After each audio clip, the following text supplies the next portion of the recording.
오늘 4절까지 있는 말씀 보시겠습니다. 드디어 이제 6월절의 사건이 이제 임하는 시간이 되었고, 이제 10번째 재앙이 오늘 이 애굽 땅에 내리는 그런 시간을 우리가 맞게 되었습니다. 하나님은 10번째 재앙에 이르기까지 참 오래 참으시고 기다리시는 분이시지만, 하나님의 그 정한 기한의 때가 있음을 성경은 누누이 말씀하고 계시는 것이죠. 10번째 재앙에 이르기까지 하나님은 오래 참고 기다리시고 돌아오기를 바라시지만, 하나님의 정한 때는 늘 기한이 있음을 성경은 우리에게 이야기하고 있습니다.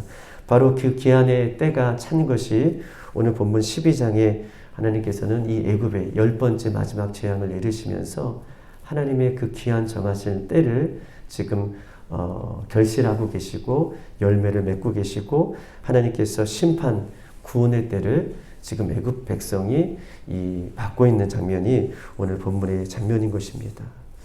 우리에게도 하나님의 정한 때가 분명히 있음을 우리가 기억해 보면, 이 정한 때에 우리가 어떻게 살 것인가는 늘 하나님 앞에 묻고 우리가 그 마음을 드릴 수밖에 없은 이 시기인 것을 성경은 우리에게 이야기하고 있습니다. 날 때는 순서가 있게 태어날지라도 우리가 하나님께서 부르실 그 정한 때는 어떤 이에게는 70이요, 어떤 이에게는 80이요, 어떤 이에게는 100이요, 어떤 이에게는 그 더 젊은 시기를 우리가 살지만, 하나님께서 그 정한 때를 살게 하시고 모두를 부르신다는 것은 우리 모두에게 동일하다라고 이야기할 수 있습니다. 하나님의 정한 기한을 살다가 하나님께서 부르시면 우리 모두는 각자 그 하나님의 심판대 앞에 설 것을 성경은 이야기하고 있습니다. 이것이 우리가 맞는 개인적인 종말이다 라고 얘기할 수 있어요. 이후에 우주적인 종말, 예수님께서 다시 오실 이 심판의 때에서도 잠시 이제 언급하겠지만, 우리 개인적인 모든 사람들은, 개인적인 모든 영혼들은 하나님의 정한 때가 있다. 그리고 그 정한 때는 하나님만이 아시지만 그 정한 때에 하나님께서는 구원하시고 심판하신다라는 것들을 오늘 이 출애굽기 12장에서 동일하게 우리에게 말씀하고 있는 것입니다. 그러므로 우리가 정한 때를 우리가 살면서 더욱더 깨어 기도하고 온전한 믿음으로 하나님께서 합당한 기뻐하시는 삶을 살다가 주님께서 부르실 때에 정말 하나님의 곁으로 갈 수 있는 우리 모두가 되기를 주님의 이름으로 축복합니다.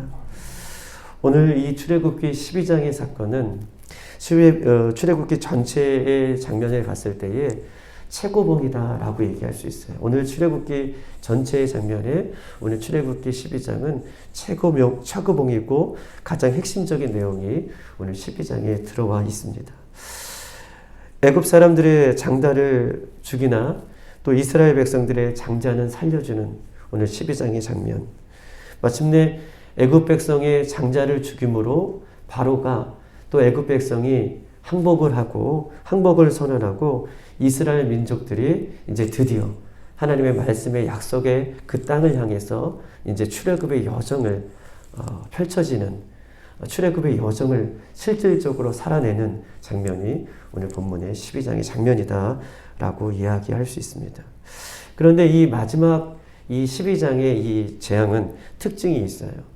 우리가 9번째 재앙까지 이스라엘 백성들과 애굽 백성들에게 하나님께서 재앙을 내리실 때는 구분을 지어주시죠. 애굽 백성에는 하나님의 심판이, 재앙이 늘 임하지만, 이스라엘 백성의 그 땅이 머물고 있는 고센 땅에는, 이스라엘 백성들이 있는 그 땅에는 하나님께서는 하나님의 민족들을 철저하게 지키시고 철저하게 보호하시고, 또 애굽 백성들과 함께 살고 있는 이스라엘 백성들 그 속에서도 하나님은 구별하여서 이스라엘 백성들을 지켜주시는데, 오늘 이 10번째 마지막 장의 재앙은 구별이 없어요.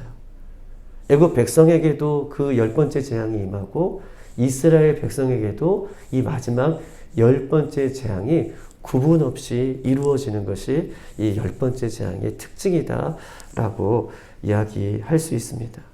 즉 다시 말해서 모든 구분이 없이 애굽 전역에 하나님의 재앙이, 하나님의 10번째 사건이 임하게 되는데, 즉 다시 말해서 하나님께서 이 마지막 때에는 구분 없이 우주적으로 예수님께서 다시 오실 때에는 물론 하나님의 심판대 앞에서는 구분이 있지만 아까 개인적인 정한 때를 살 때에는 우리가 개인적으로 하나님 앞에 가지만 예수님께서 말씀하신 그때 약속하신 그 약속의 날이 올 때에는 이 우주적으로 구분 없이 모든 사람이 예수를 믿는 사람이든 예수를 믿지 않는 사람 모든 사람이 그때를 맞이할 것을 오늘 이 12장에 들어와서 구분 없이 하나님의 10번째 재앙이 있으므로 그때는 마지막 예수님 오실 때에는 이렇게 구분 없이 모두에게 하나님의 심판이 하나님의 그 날이 임할 것을 성경은 우리에게 이야기하고 있습니다.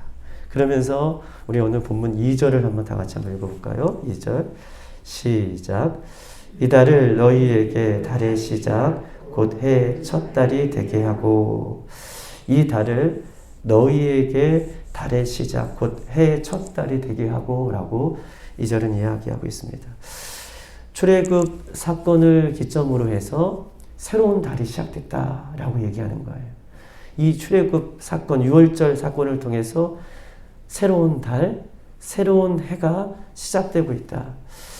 이 출애굽할 당시에 이스라엘 백성들과 애굽 백성은 농경사회를 시작하고 있었기 때문에 그들이 맞는 해는 태양력을 따라서 농경사회의 달의 음력에 따라서 9월과 10월이 새롭게 시작하는 달이었어요.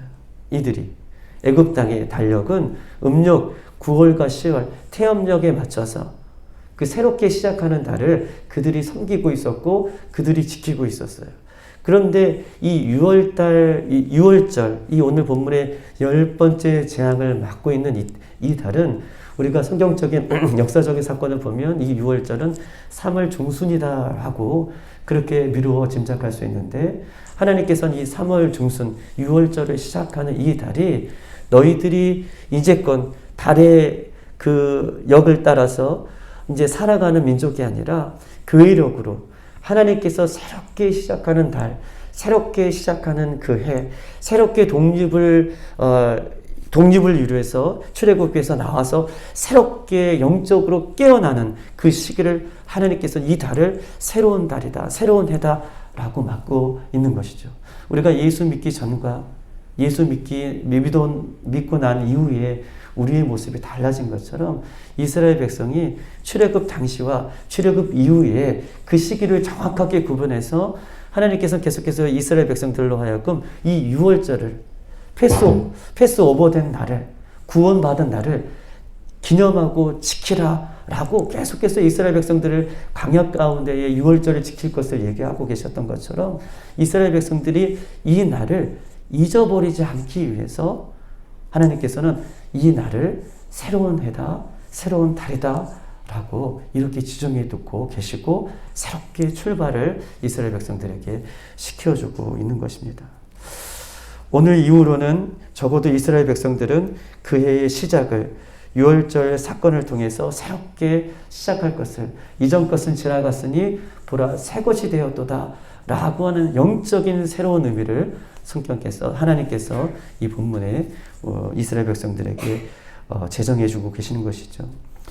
예수님과 연합하여 날을 우리가 지낸다면 예수님과 연합하여 새해를 시작한다면 예수님과 연합하여 새 달을 시작한다면 그것은 너무나 귀한 것이죠. 예수님과 연합해서 날을 시작하고 예수님과 연합해서 달을 시작하고 예수님과 연합해서 새 해를 시작한다는 것은 너무나 귀한 의미인 것입니다. 특히 예수님과 연합해서 매일매일을 새롭게 시작한다는 것은 너무나 큰 우리에게 축복이죠. 마태복음 6장 34절 그러므로 내일을 일을 위하여 염려하지 말라. 내일을 일을 내일 염려할 것이요 한날 괴로움은 그날에 족하니라. 내일 일을 염려하지 말라. 그것은 내일 염려할 것이고 내일 염려하는 것들 때문에 우리가 괴로워하지 말라. 한날 괴로움은 그날에 족하니라 라고 말씀하고 계셔요. 이 말은요. 매일같이 예수님과 연합해서 살아가는 사람이라면 내일 무엇이 있을까? 내일 어떻게 우리가 살까? 이런 것을 통해서 염려하지 말라는 것입니다. 왜일까요? 내일을 창조하신 우리 하나님께서 우리의 내일을 지켜주시고 우리의 내일도 함께 하시고 우리가 늘 함께 하시고 우리가 늘 연합해서 살기 때문에 그 세상의 그 어떤 것을 통해서라도 어떤 것이 우리에게 놓여 있을지라도 어떤 것이 기다리고 있을지라도 염려하지 말라. 내일을 창조하신 주님이 내일의 주님이기 때문에 우리에게 이렇게 말씀하고 계시는 것입니다. 우리 빌라델피아의 모든 성도들은 예수님과 연합해서 이렇게 달이 시작하고 해가 시작하고 매일매일이 시작하여서 날마다 그 은혜를 먹고 살아가는 저와 여러분의 삶이 되기를 주님의 이름으로 축복합니다. 우리 한번 3절을 다 같이 한번 읽어보겠습니다. 3절 시작. 너희는 이스라엘 온 회중에게 말하여 이르라. 이달 열흘에 너희 각자가 어린 양을 잡을지니 각 가족대로 그 식구를 위하여 어린 양을 취하되. 오늘 계속해서 이 그 12장의 10번째 재앙에는 특징들이 좀 나타나요. 9번째 재앙까지는 하나님께서 애굽 사람들에게 이야기하면서 그냥 이 재앙 가운데 순종할 것을, 재앙 가운데에 이 재앙이 있을 때마다 재앙 가운데에 하나님의 말씀에 순종하여서 이스라엘 백성들을 보내라 라고 하는 말씀을 계속해서 주셨는데, 오늘 이 10번째 재앙은 아주 구체적으로 이 재앙을 어떻게 맞이하고 어떻게 이것들을 피할 수 있는지에 대한 부분들을 아주 세심하게 예수님께서는, 오늘 하나님께서는 말씀하고 계시는데, 3절에 너희는 이스라엘 온 회중에게 말하여 이르라. 이달 열흘에 너희 각자가 어린 양을 잡을지니 각 가족대로 그 식구를 위하여 어린 양을 취하되 라고 얘기하고 있습니다. 가족대로 어린 양을, 유월절을 맞이할 것을, 가족대로 그 율법적인 규례를, 유월절의 규례를 지킬 것을 이야기하고 있어요. 가족대로. 왜 가족대로 이 유월절을 지키고 이 재앙의 그 부분들을 잘 가족대로 넘길 것을 이야기하고 있느냐 하면, 그 당시에 여러분 보십시오. 이스라엘 백성들이 전 지역에 흩어져 있잖아요. 고센 땅에도 흩어져 있고, 또 애굽 사람들과 같이 섞여져 있어서 바로와 모세가 이스라엘 이 중요한 죽고 사는 문제인 거잖아요.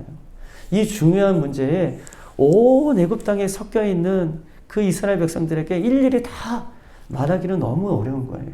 그런데 가장 효과적인 방법은 가족 단위로 잘라서, 가족 단위로 그 하나님의 명령을, 하나님의 말씀에 순종하게 하는 것은 굉장히 어떻게 보면 효과적인 방법이지만, 또 한편으로는 가족의 중요성을 오늘 본문은 우리에게 이야기하고 있는 것입니다.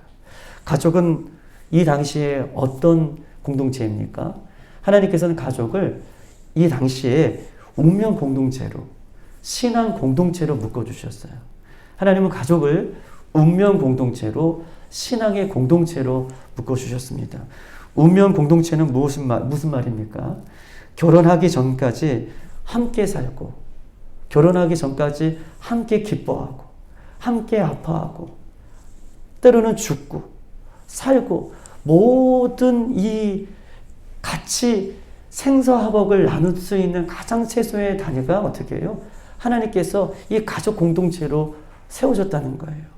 그래서 때로는 아빠의 아픔이 아내에게 전달되고, 또 아이들의 아픔이 부모에게 전달돼서 이렇게 함께 지어져 가는 공동체로 하나님께서는 이 운명 공동체로 가족을 만드셨죠. 신앙 공동체는 무엇입니까? 한 가족이 한 하나님 안에서 신앙을 지키고 믿음을 지키고 나아갈 것을 성경은 우리에게 이야기하고 있는 것입니다. 유월절 당시 아주 급한 이 계획들, 하나님의 말씀을 실천하기 위해서는 이스라엘 전체에 흩어져 있는 사람들에게 다 얘기할 수 없으니 가족 단위로 묶어서 이 운명 공동체이자 신앙 공동체가 이 하나님의 말씀을 잘 지킬 것을 성경은 우리에게 이야기하고 있는 것입니다. 주님 다시 오실 날도 이 유월절 사건처럼 하나님께서 사인을 우리에게 이야기하시는 것 같아요. 주님 다시 오실 날도 이 유월절을 맞이하는 것처럼 아주 급하게 긴박하게.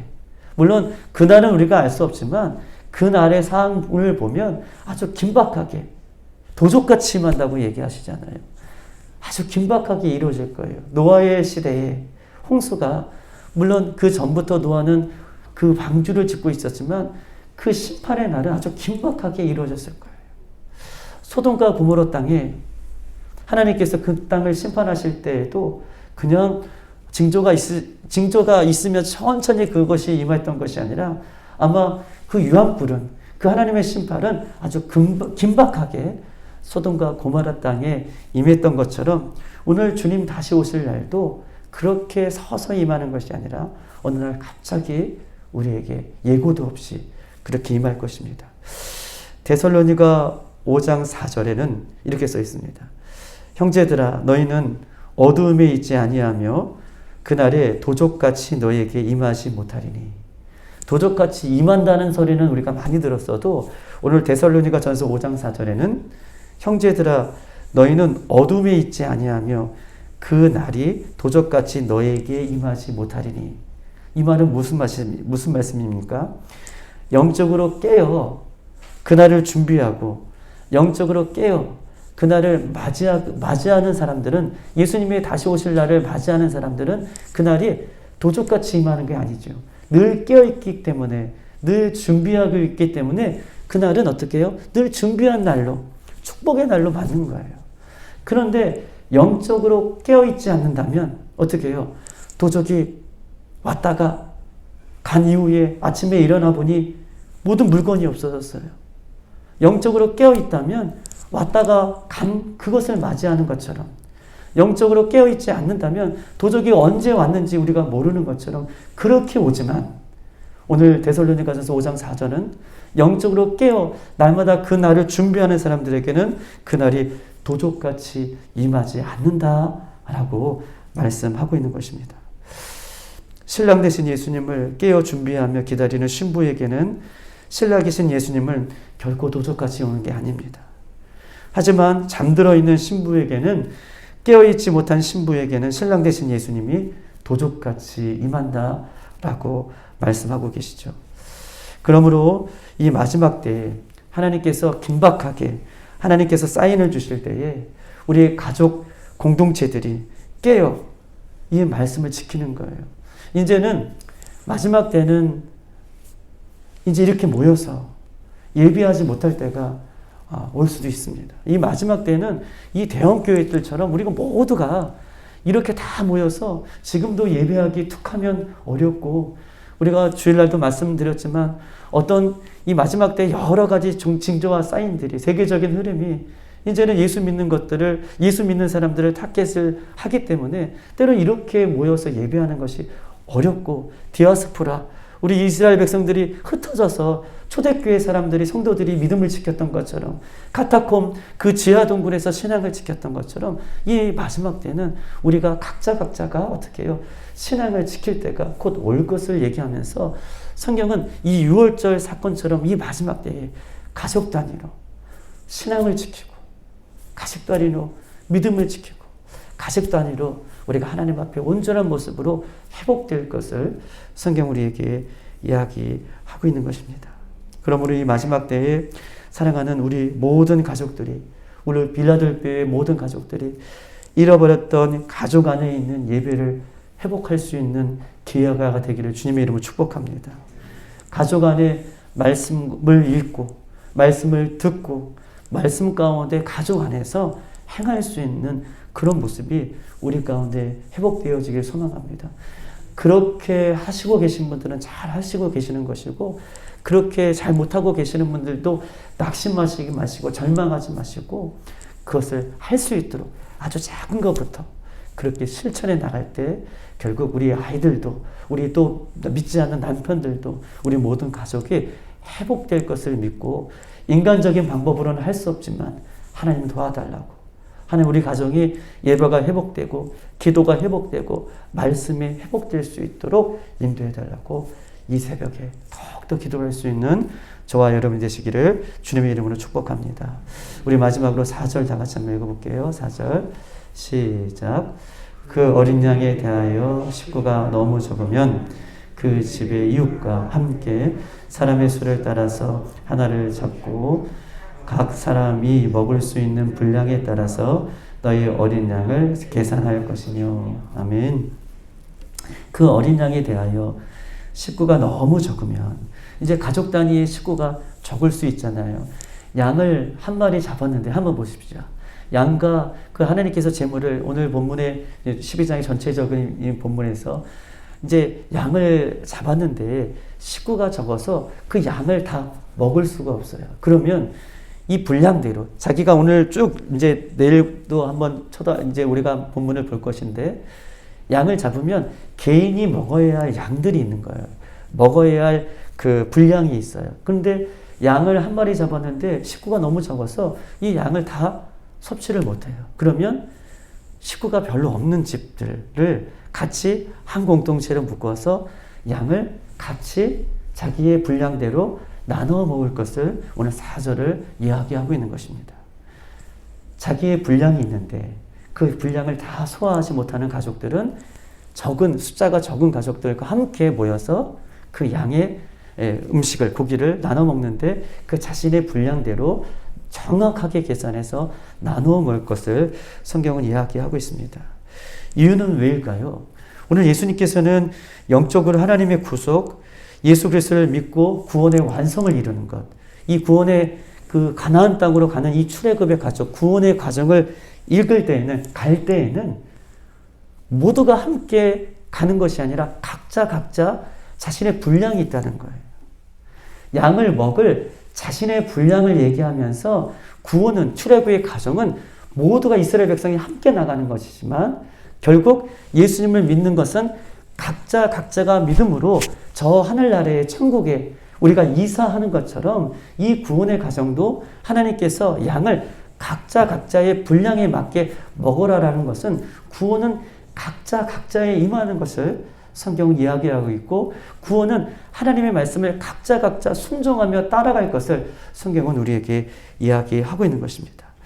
내가 예수를 믿고 나의 죄를 고백하고 끝까지 믿음을 포기하지 않는 그 믿음으로 잘 말씀에 순종하여 살아갈 때 구원은 각자에게 주어지는 것처럼, 그런 의미에서 오늘 본문은 이 양을 잡되 각자가 자기의 분량대로 그 양을 먹을 것을 이야기하고 있습니다. 이 어린 양은 예수님을 이야기하죠.